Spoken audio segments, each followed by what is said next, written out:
Haya ndio vipimo vya kuongeza sex. Hivi ndio vipimo tunafanyisha. Kwa kuwa kuna mwenye iko na kadogo, kuna mwenye iko na medium, kwenye iko na large. Urabona ibi ni ibikoresho bakoresha ngo yongera ibitsina by'abagabo, arimo adusobanurira nuko bikurikirana, akabanza ati ni umuntu nyine bo ufite gato moyenne ni agakurikiye hirya, noneho muri babandi b'abakinnyi ashobora no kuba yakina iyo mikino, arimo atusobanurira neza. No hano hari n'ikindi gikoresho arimo atwereka ngo bapimiraho chukwa ye nani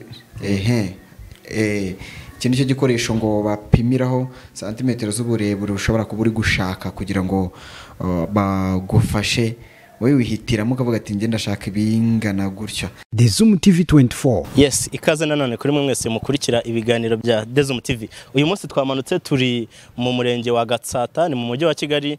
Twagiye kureba umuvuzi gakondo, ni umupfumu w'inzobere, ni umupfumu uvura indwara zitandukanye. Kenshi nakunze kugerageza kuza kumuneba ariko bikanga, gusa uyu munsi bambwiye ko ahari ngari gutunganya imiti mu rugo rwe. Turi imbere y'urugo rwe, ahari urujya n'uruza rw'abantu.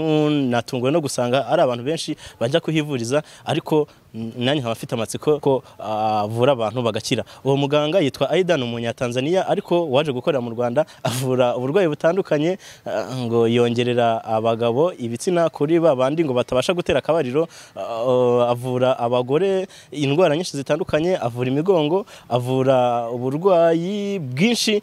Ariko reka ndeke kuvuga ibintu byinshi kuri we, reka mu mwanya turamugeraho, turamugwa gituma mugane w'aba banyamakuru, hanyuma atuganirize, atubwire uburyo abikora, atubwire havana imiti, atubwire n'ukuri kose kuri iyo mivurire ye. Hanyuma namwe mukomeze mudukurikire, mukomeze mu kundi ibiganiro byacu, keep in touch. Reka tugende tumugwe gitumo, hanyuma tuganire.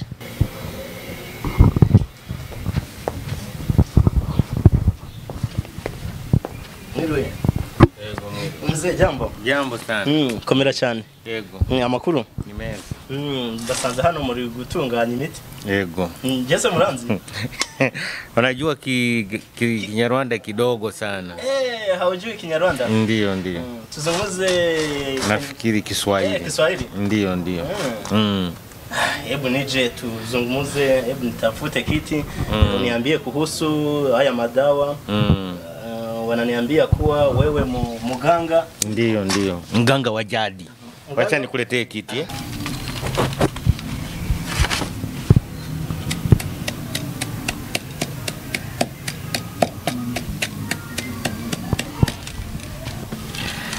Ni ZOOM TV24 rero nkuko twari tumaze kubibabwira, umusaza tuje gusura bamwita Aida, n'umuvuzi gakondo, ariko benshi baranavuga ati ubuvuzi gakondo n'ubupfumu hari uburyo abantu bakunda kubihuza, ariko nanone nicyo tuba tubabereyeho kugira ngo tutembere koko turebe ba bantu uburyo bakoramo. Karibu mzee. Asante sana. Ndio. Hii ni ZOOM TV24. Ndio. Tunakuja hapa kuangalia kuhusu ya madawa yako yanatumikaje? Madawa yangu karibu sana kwanza. Vile mmekuja kunitembelea ZOOM TV. ZOOM TV. Na wakaribisha sana. Kwa kuwa na mimi hamkunijulisha, lakini mmeniangukia kigafla. Pole sana. Nilikuwa mkazi na niko na wagonjwa wengi, lakini nitawapa muda kwa kuwa mko wapasha habari. Siwezi kuwakatalia vile mmekuja kuniomba. Tujuane. Na niwajulishe dawa zangu ninavyozitumia, na watu niwaeleweshe kwamba dawa za mitishamba sio uchawi. Sio ufumu vile mnasema ninyi wa Rwanda. Rero turi mu rugi we ni ZOOM TV nkuko twabibabwiye, twe ni muri kazi kacu ko kugenda dusura abantu turi mu buryo batanga service. Turi kwa Aida rero n'umuvuzi gakondo, ariko nanone akavuga ati mungoye gitumo, mungoye hejuru, ntago nari mbizi, ariko nanone kubera muri abanyamakuru ngomba kubakira kuko ibintu nkora ndabyizeye neza, ntago nabihisha. Ati ni nabyiza ko abantu bamenya ko ubuvuzi dukora bitandukanye n'ibyo mwe mwita ubupfumu.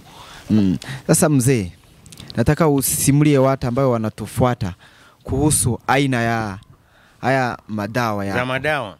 Mbona umenipa mtihani mkubwa kuja kuwajulisha madawa? Madawa ni mengi tena kwa ujumla vile nilivyofundishwa na walimu zangu na wababu zangu. Sikufundishwa nije nitatue madawa wala nitaje magonjwa mengi kwamba natunza haya na haya. Mimi cha muhimu madawa zangu umeyaona na madawa tuko nazo mengi ndani. Umekuta nilikuwa na kausha haya kidogo. Haya ndio nataka kuiona. Haya. Sasa kama haya tunayatoa Uarabuni haya. Ya aina gani haya? Hizi ni za aina ya pressure. Mtu akiwa anaumwa taso inamsaidia sana na nguvu za kiume wale wagonjwa wa taso au ndio inawasaidia sana hii vile umeiona. Abadukurikire murabyumva ati nge mfite imiti igitandukanye ni myinshi cyane ni muri kubona hana afite dusanze ari gutunganya ariko none akavuga ati iyi miti yanjye hari wo atweretse ati ufasha abajene abantu babagabo batashobora gutera akabariro neza. Ikindi kandi n'abantu baba barwaye imivuduko amaraso nabo bafite uburyo abafasha neza. Sasa mzee, ndio unatumika mwenyewe au na kundi?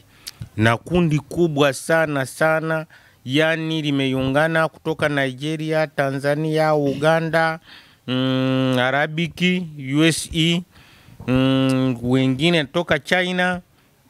Tuko na kikundi kikubwa hata angalau mimi ndio nafanya advert ya madawa nyingi hapa Afrika ya Kati. Murabyumva rero ati ntabwo nkora njye nyine ko turi tsinda rigari cyane bagiye twigabanya mu bigo bigiye bitandukanye ndetse n'igihe nabo baza hano mu Rwanda bakamfasha rimwe na rimwe. Sasa dawa hizi zinatoka mu nchi gani? Na hapa Rwanda zinaweza zikapatikana hapa? Hapa sio rahisi zipatikane. Unajua kila inchi ina maumbira yake. Kila inchi ina maumbira yake. Unaona kuna miti yenye haipatikani hapa. Kuna inchi yenye inapatikana hapa haipatikani Tanzania. Kuna inchi inapatikana hapa haipatikani Nigeria. Kuna inchi inapatikana hapa haipatikani Sudani. Sasa ziko tofauti. Wewe usione mtu anatoka Nigeria anakuambia tuna miti ya nguvu. Hautaipata Rwanda. Itapatikana pale Nigeria. Tanzania takwambia tuna miti ya nguvu. Haitapatikana Uganda, itapatikana Tanzania. Mfano wa hii kuna ambayo umetoa hapa Rwanda? Kwa hizi hapa hazipo, lakini zile za hapa tunazichuna hapa na tunazitumikisha ziko fresh. Kuna miti yenyewe ipaswe kukaushiwa, tunapaswa kuitumikisha pale na pale. Murabyumva rero madusobanura tubwira ati imiti igitandukanye.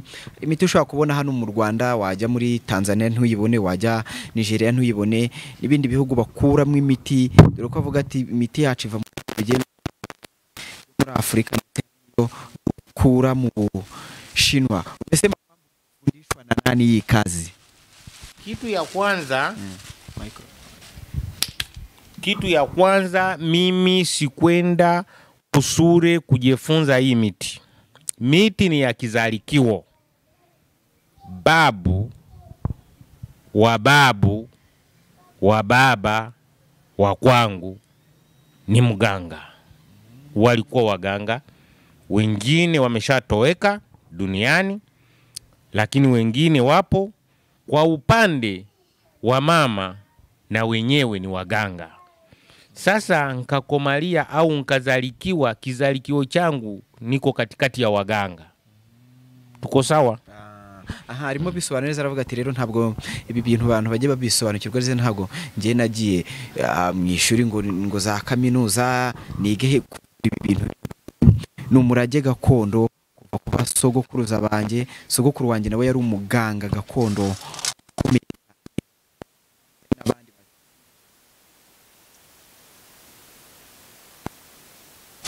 Cyane iyi miti. Sasa ulimaliza miaka ngapi hapa Rwanda unafanya hii kazi? Hii kazi nimeifanya miaka karibu 6 kati ya Rwanda. Lakini kazi nilivyoianza, nimeanza kazi hii ya uganga niko na miaka 13. Wakati naenda shule kusoma akili ya wazungu, nilikuwa nafanya kazi na babu yangu. Unanielewa? Arimo sasa adusobanurira uburyo avuga ati mu Rwanda ho ahamaze imyaka igera kuri 5 afasha abantu bagiye batandukanye, ariko ngo uyu mwuga wo kuvurisha imiti gakondo wo maze imyaka isaga 13, nubwo avuga ati nagiye no kwiga n'ibindi bisanzwe n'ubundi bumenyi busanzwe, ariko nanone nabyize mvurisha imiti yacu gakondo. Na kingine kabla hujaniuliza, kusoma nimesoma. Na masomo mazuri. Na nimesomesha tena na watoto, kwa kuwa nahitaji kujua mengi zaidi ya haya. Ndiyo. Uyu mareti kwiga narize, ariko nizi bitandukanye n'ibi ngibi, kandi ikindi n'abana banje ngerageza kubigisha kugira ngo babashe gukomeza bafasha abantu. Sasa Rwanda, kuhusu magonjwa mbalimbali umepata wagonjwa wengi hapa Rwanda, unaona wanapona? Na ni kweli hilo ni swala nzuri sana kuniuliza kuhusu wagonjwa. Wakati nimekuja hapa nilifuatwa na Wanyarwanda kwetu Tanzania. Mimi ni Mzaramu, walikuwa wananifuata sana kuwasaidia, nikawa nawasaidia kweli. Nilikuwa nawasaidia, wakaamua wakanikaribisha Rwanda. Nilipofika Rwanda nilikuta magonjwa ya aina mbalimbali na uchawi ndani. Nikakuta kweli watu wanalogana sana, wanatumikiwa madawa mabaya, wana magonjwa tofauti na ya kwetu. Lakini ilinibidi mwaka wa kwanza ilinituma nitumikishe nguvu zaidi kuona natambua yale magonjwa, kwa kuwa nilikuwa siyaelewe yako tofauti na ya kwetu. Ati gihe maze hano mu Rwanda maze gufasha abantu benshi cyane, uko ndabyibuka mu ntangiriro umwaka wa mbere byarangoye, nakoresheje imbaraga nyinshi cyane, kuko nanone bikamfasha kuko narinje nzi ikinzanye nje gufasha abanyarwanda bagiye batandukanye. Na byiza cyane ko mu myaka 5 maze, kandi maze kubona abantu benshi maze gufasha, ari nayo mpamvu nkiri mu Rwanda. Mzee, naam, sisi Wanyarwanda kuona mtu anatumikisha hivi nyasi, watu wanafikiri kuhusu uchawi. Au tunaita umupfumu hapa Rwanda. Kuhusu wewe, unafanya upfumu au uchawi au ni vingine? Hapana, kitu kwanza na jaribu kuwaelewesha Wanyarwanda. Unajua hizi kazi za uganga tumejaribu kuzifanyia advert sana, tunaenda mu nchi zingine zenye zilikuwa zijaerevuka na mambo ya chasiri. Mambo ya chasiri, tulifika Sudani tulikuta hata wajui kutumikisha hizi dawa. Tuliwakuta wenyewe hawajui kujitunza, hawajui nini, lakini tuliwaelewesha. Na nyinyi vile tumefika hapa, Wanyarwanda nitaendelea kufanya vipindi sana kuwa tofautisha mchawe na muganga wa chasiri. Kwa kuwa muganga wa chasiri ndio wa kwanza duniani mzungu aje aanze kututunza. Murabyumva neza cyaravuga ati abanyarwanda rero abantu bose bareke kwitiranya ibintu, batandukanye abaganga gakondo n'abapfumu, kuko ndakeka ko n'abazungu batari baza imiti yabo ya kizungu, Abanyafrika twarivuzaga kandi twakoreshaga imiti yacu ya gakondo. Abantu rero bagerageze babyumve neza, kandi tunagerageza no gukora ibiganiro bigiye bitandukanye tubisobanurira abantu kugira ngo babashe kubyumva, bareke kujya batwitiranya. Sasa tofauti gani ya mchawi na mganga wa? Asante sana. Utafauti nitawapa Wanyarwanda wenye hawajaelewa utafauti wa mganga na mchawi. Mganga ana uwezo wa kutunza uchawi au akatunza magonjwa mchawi ametuma. Mfano kwa ufupi, mvuga urugero. Kuna polisi ana uwezo wa kupeleleza kakamata muizi, lakini polisi sio muizi. Unanielewa? Sasa hapo wenye hawaelewi ndiye anajitahidi anachanga, anasema muganga na ni mchawi. Habiwezekani. murabyumva neza hano bisobanuye neza aravuze ati abantu beka nguha urugero rwa hafi hari igihe nk'umupolisi ashobora gushaka amakuru cyangwa se agakurikirana umujura akamufata ariko biba bitandukanye ntago umupolisi aba abaye umujura abaganga ba gakondo dufasha abantu kenshi abapfumu abo mwita abapfumu baba baroze cyangwa baba batumye ibyo bindi twe turabafasha bagakira ubwo rero urumva ko dutandukanye nabo cyane kuko aba bapfumu baroze cyangwa batumye ibintu twe turabafasha kubavura. Sasa na kuongeza kujulisha mtu atafautishe mchawe na muganga. Mchawe ndiyo anaroga mtu. Kuna muganga anayotunza mtu na anatumikisha dawa hizi za mitishamba au matawe ya miti au mizizi ya miti. Nibyo yaramaze kutubwiraho nubundi ati abantu twebwe tuvura abantu abapfumu baroze abantu baba barozwe n'abapfumu babatumye ibirozi bigiye bitandukanye nibo dufasha kandi tubafasha dukoresheje iyi miti yacu. Mzee tulisikia kwamba hata unaongeza na ukubwa au urefu wa sex. Ayo mambo unatumikisha hizi dawa? Hapana, sio hizi hapa. Hizo nitazikuonesha ndani. Hizi madawa zaidi zenye ziko hapa zinasaidia kwa mama uzazi, kama mtu amemroga, kama mtu haingii kwenye siku zake, kama mtu anasahau sana, tungejua kamba mtu ana akili. Kusahau. Kuna magonjwa ya haina mbalimbali, unajua siwezi kuyatatua hapa, lakini tunatunza magonjwa 92 ndiyo tunatunza. Ati ubu rero muri kubona imiti iri hano ati ntabwo ari yo dukoresha gusa kuko twe tuvura indwara 92 zose. Izo ndwara nizo ndwara tuvura. Ubwo riri imiti iri hano ni imwe itandukanye ati turinjira no mu nzu mbereke ibindi bintu kuko hano harimo imiti ifasha abadamu batabyara, abantu batajya mu mihango, abantu barwaye indwara yo kwibagirwa cyane. Naho hano harimo muri iyi miti ari gutunganya ati harimo imiti ishobora kubafasha. Ariko nanatubwiye ati hari ikintu gitangaje cyane rero kinatuma cyanatumye ZOOM TV tuvuga ati reka tumusure turebe uko bimeze. Ati mugabo muri kureba kuri kamera ati afite n'ubundi buhanga ngo bwo kongera igitsina gabo. Abantu busanga ngo bafite ibitsina bito gasanga umugore amuca inyuma, umugabo ngo afite uburyo bigenza rwose kabikora neza cyane. Niyo mpamvu tuba twavuze ati reka tuhagere koko turebe bya bintu bikorwa bite ko ari ibintu bitanasanzwe hano mu Rwanda. Umuntu wese yumva akavuga ati byo ntago bisanzwe. Mzee, kila Mnyarwanda nashangaa kusikia kwamba mtu ambaye ana sex ndogo inaweza kuongezeka. Mtu anasema hiyo haiwezekani. Inawezekana? Sasa hiyo inawezekana. Na inawezekana 100%. Unasikia? Sasa hawa watu wenye hawaamini kwamba hicho kitu kinakuwa, wanaweza kuwa wengi lakini ni wadogo.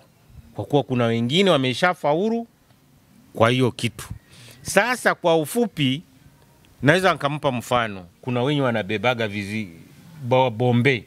Unaona wanabeba, wanajenga hizi nyama. Sasa wanazijengaje? Mfano nakupa. Mvuga urugero. Mtu anaweza kujenga muscles hii. Tena hii muscles itakataa kujengewa. Tunaijenga.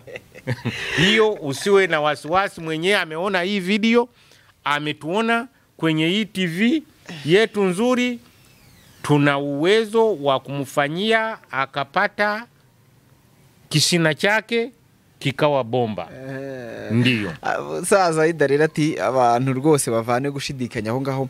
Ndumva abantu baba bafite uko gushidikanya n'abana kuko abenshi bageze hano barabibonye ko bishoboka cyane kuko twagiye tugira abantu benshi bafite ikibazo cy'ibitsina bitoya kandi tukabafasha bikabasha kuba binini cyane. Ati nk'urugero tushobora nko kubona nk'umusore rwose hananutse akajya muri gym agakora umubiri, agakora amatuza akabasha kuba binini. Ati none nimba umubiri gukora ukuboko kukaba kunini ko abari imitsi bite ko no gute no na hariya bitakunda naho byakunda cyane kuko turabikora.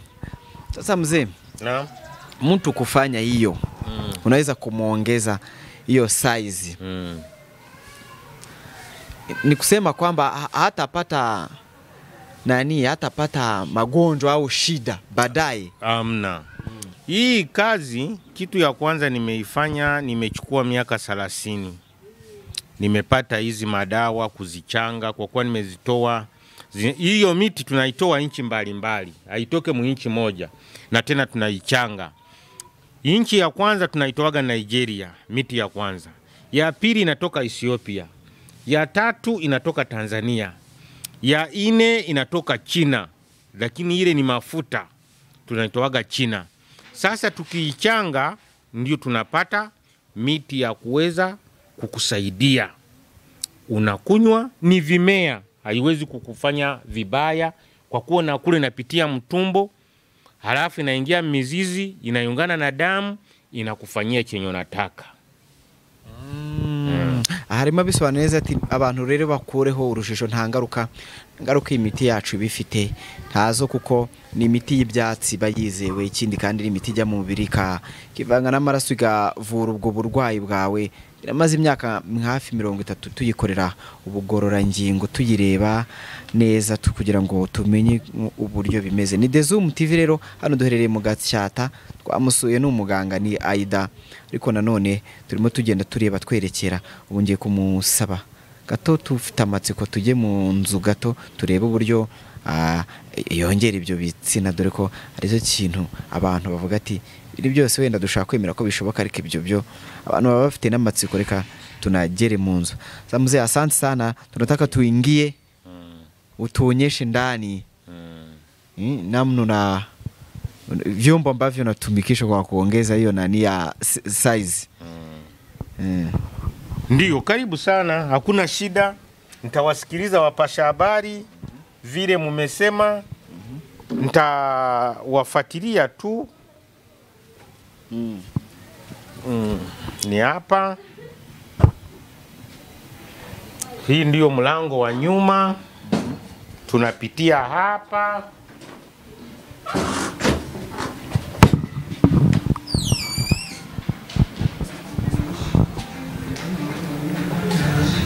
Ni hapa ndio reception. Hii ni reception. Ni hapa. Haya ndio madawa moja. Hizi ndizo umesha tengeneza. Zimesha tengenezwa. Murabibona rero hano niho turi kwinjira, hano ni kuri reception. Iyi ni imiti igitandukanye yamaze gutunganywa, wamaze gukoresha. Turimo twerekeza rero, turimo tugenda muri office ye, niho tugiye kwinjira turebe nabyo uburyo bimeze mwimbere muri office. Hano ni kuri reception, niho bakirira abantu baje kwivuza bagiye batandukanye. Rero tugiyemo mwimbere kwinjire turebe uburyo bimeze. Ndio hapa ndio tunatumikia kazi. Ndio hapa tunatumikia. Hapa tuko hii ni office. Nataka utusimulie kuhusu zile dawa, hizi material ni za nini? Hizi madawa ndio tunatumikisha. Unajua hatuwezi kutoa siri zote kwa habari. Kuna kipande tunakupa na siri zingine tunabaki nazo. Hata wewe mwalimu hawezi kukufundisha akamalizia siri zake. Mwalimu ni mwalimu. Ati nubwo rero abanyamakuru mwaje hani wanje, ariko abwa amabanga yanje yose ndibabwira uburyo mvurisha ndabahawe bike, kuko na mwarimu yakwigisha hari ibintu byinshi agenda asiga. Sisi tunataka utuonyeshe vyombo ambavyo natumikisha. Vipimo, vyombo vingine hamtaviona kwa kuwa tuko na black room. Yenye tunafikisha wagonjwa tupu, lakini hivi nitawaonesha kwa ufupi. Haya ndio vipimo vya kuongeza sex. Hivi ndio vipimo tunafanyisha. Kwa kuwa kuna mwenye iko na kadogo, kuna mwenye iko na medium, kwenye iko na large. Sasa hii ndio tape measure ya kupima kujua urefu. Mtu mzima anapaswa kuwa, mtu wa kucheza sporo anapaswa kuwa na hii. Anacheza sporo ya sex. Na mwanamke size yake tundu ndio hii kipimo. Iko round sentimita 20 mzunguruko. Sasa bwana mwenye iko extra anapaswa kuwa na seksi hivi bila kusimama hivi bila kusimama, ndio hii. Sasa mwenye iko medium mchezaji mchezaji ni hivyo. Sasa medium mtu yoyote anapaswa kuwa na hii. Hii ndio vipimo. Hivi vimetoka China. Biko special kuzile dawa za mafuta zenye nimekuambia tunazitumikisha. Nibyo rero ndi kubabwira hano twari tuje kugira ngo tushira amatsiko neza. Urabibona ibi ni bikoresho bakoresha ngo yongera ibitsina by'abagabo, arimo adusobanurira nuko bikurikirana, akabanza ati ni umuntu nyine ufite gato moyenne ni agakurikiye hirya, noneho muri babandi b'abakinnyi ashobora no kuba yakina iyo mikino. Arimo atusobanurira neza. No hano hari n'ikindi gikoresho arimo atwereka ngo bapimiraho cyo nani ikindi cyo gikoresho ngo bapimiraho santimetero z'uburebure ushobora kuba uri gushaka kugira ngo bagufashe wewe wihitiramo ukavuga ati ngenda ndashaka ibingana gutyo. Sasa mzee, mtu akifanya anakuja kila siku au unamfanyia mara moja na kwenda tu? Namfanyia kumaliza siku 21. Hata anarudi. Namfanyia lapidi kumaliza siku 21. Tukimaliza kwisha. Hairudi nyuma wala isonge mbele. Narabyumva rero gukorera hafi iminsi 21 uba witaba nyine muganga agenda kubwira uburyo uri agenda kongerera ubwo iminsi irangiye, no kuvuga ngo bipimo ba yaguhaye size aba yaguhaye ni burundu nyine uragenda ukibanira nabyo. Sasa kitabu kile hii kitabu ni Qur'an. Sasa hata na Mungu na muamini. Kwanza ona hapo. Mimi naamini Mungu ndio wa kwanza. Namupenda tena namuabudu tena namuamini. Kila kitu nakifanya kwanza nasema bismillah. Na hii miti yako naiombea kabla kabla sijaichuna napiga bismillah. Kila kitu nafanya namtanguliza Mungu. Ndio muamuzi wa kwanza. Muganga aida akakubwira ati rero burya ni Qur'an nge ndi n'umuislamu, ikindi kandi ngewe imiti yanjye mbere yuko nyiha abantu cyangwa se mbere yuko nanayisoroma mbanza gusenga Imana, ngavuga nti Imana bari ibanza ibindi byose bikurikire. Mzee, tunafika kumwisho wa kipindi, lakini kabla ya kuondoka nataka nijue unilisikia kwamba hata na wizi unawakamata mtu akichukua nani mali ya mwingine bila ruhusa anakuja hapo unamsaidia. Ndio unatumikisha miti. Hilo swala kuniuliza. Hilo kazi inafanyika hapa. Sio mimi naifanya. Niko na watu nyuma yangu nao tumika nao. Unanisikia? Niko na watu nayotumika nao. Ukifika hapa, kama ni kazi ya uizi, kama ni kazi ya kudai, kama ni kazi ya bahati, kama ni kazi ya kutunza, tuko tofauti. Kila mtu ana shida yake, anayotatua. Murabyumva neza rero ati burya nta nubwo ari ibi gusa muri kubona ati hari n'abantu benshi dufasha gusanga umuntu abo bibye baraza benshi cyane. Nabwo nkora ngenyene rero hari irindi tsinda nababwiye ry'abantu dukorana batari hano bakora ibintu bigiye bitandukanye. Ubwo ari aba bantu benshi baraza tukabafasha bikanagenda neza. N'abantu kandi n'imiti hano dufite n'imiti y'amahirwe duha abantu bagacuruza ibintu bikagenda neza. Sasa kingine ujumbe wako kwa watu ambao wanatufuata. Ujumbe kwa watu wote wanayotufuata kwenye hii TV, na waambia kwamba wenye wanakujaga hapa na wenye hawakuji, na waomba mkuje, kwa kuwa hapa hatulogi, sisi ni waganga tunayotunza. Na wajulisha kwamba mutafautishe muganga na mchawi. Mkiwa mnakuja, mkuje na roho moja kusugulikiwa. Na tunatunza bingine, kuna vitu hatutunzi na kuna vingine tunatunza. Ukikuja hapa unajulishwa kwenye reception na kuambia hiki tunakiweza ama hatukiwezi. Tukiwa tunakiweza tutakukaribisha. Kama tukiwezi tutakuelekeza sehemu nyingine yenye unaweza kusaidiwa, au tunakupa conseiller. Usihangaike, hiyo ndio ugonjwa wako wa maisha wa kukuchukua binguni au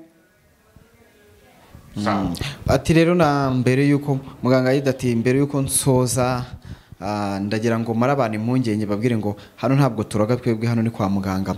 Umuntu naza hano azamenye ko aje kwa muganga kwivuza. Ikindi kandi twebwe indwara tudashobora kuvura turakubwira ngo iyi ntabwo tuyishobora, iyo tunashoboye kandi nayo turayivura, ibintu bikagenda neza. Abantu rero nibaze kuko hano dufite indwara nyinshi tuvura, izo nizo ntavuze nyinshi cyane. Abantu nibagerageze kuza. Watu watakuona vipi, waelekeze watu kama wamenihitaji maongezi yangu na matunzo yangu, kwa kuwa watu nawapata kwa wengi. Sina shida na wagonjwa kusema nitashindwa ama na wakosa. Wanakuja kwa wengi. Mimi niko hapa Karuruma, niko Kigali, Kasabo district, Murenge wa Kashata, hapa Mudugudu wa Karuruma. Ndiyo hapa, ndiyo nipo. Namba yangu ya simu ndiyo hii, mwenye anaiona anaweza akaichukua hapo. Iko 0789222250, na ingine ya Tigo 0722372610.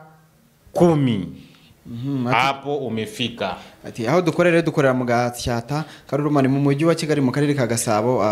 Uzamutse ku musigiti, hagati y'umusigiti n'Akagera, ukazamuka kujijari hara uduhanda tubiraho duhurira niho dukorera. Na nimero yacu ya telefoni ni iyi, ni 0789922250. ushaka kuduhamagara cyangwa no kuri Tigo 0722372610. Izo ni nimero zacu, ushaka kuduhamagara cyangwa unaweza tukawapa ya WhatsApp. Wenye wako Ulaya, nadhani wako Ulaya wengi wanatufuata.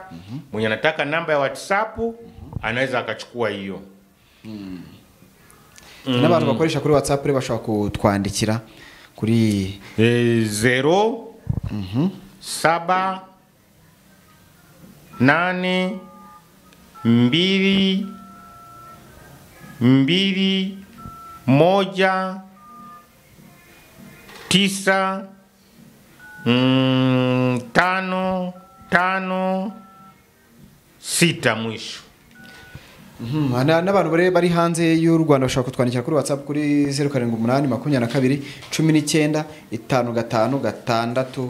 Iyo ni nimero abantu bari hanze y'u Rwanda bashaka kutwandikiraho kuri WhatsApp kugira ngo ibintu bibashe kugenda neza. Mzee, tunakushukuru sana kwa kutukaribisha. Endelea kufanya hii kazi na kuwasaidia watu. Na utarakanda subscribe, kanda ku kamenyetso k'umutuku kanditseho subscribe kugira ngo uzajye ubona n'izindi video zitandukanye utasanga ahandi. Turabakunda.